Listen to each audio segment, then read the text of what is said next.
Good morning అందరికీ. ఈరోజు speciality వచ్చేసి నేషనల్ బోట్స్ డే. బోట్స్ అంటే మనకు తెలిసిందే పక్షులు.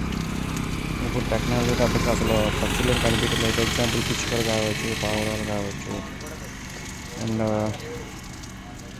కాకులు కావచ్చు, ఇలా చాలా కనిపించలేదు అనమాట ఆ పక్షులు. టెక్నాలజీ తప్పక చాలా అంతరించిపోయినాయి. కొన్ని ఏమో కనిపించలేదు, కొన్ని ఏమో అసలు మనం చూస్తాం లేదు, అర్థం కావట్లేదు. సో రకరకాల బోట్స్ ఉంటాయి. మనం చూస్తే చాలా ఆశ్చర్యపోతాం అనమాట. గాడ్ క్రియేషన్ ఎలా ఉంటుంది. సో పక్షుల్ని కాపాడండి, పక్షుల్ని అంతరించిపోకుండా చేయండి. ఇప్పుడు డైనోసార్స్ కావచ్చు, అండ్ గాడ్జిల్లాస్, చింపాంజీస్ ఇలా చాలా అంతరించిపోయినాయి. టైగర్స్ కూడా తొందరలో అంతరించిపోయే స్టేజ్కి వచ్చినాయి. సో మానవుల దెబ్బకి క్రియేషన్ ఏం చేసింది. సో ఇక్కడి నుంచి అయినా కొంచెం మేలుకొని పక్షుల్ని కాపాడని నేర్చుకోండి.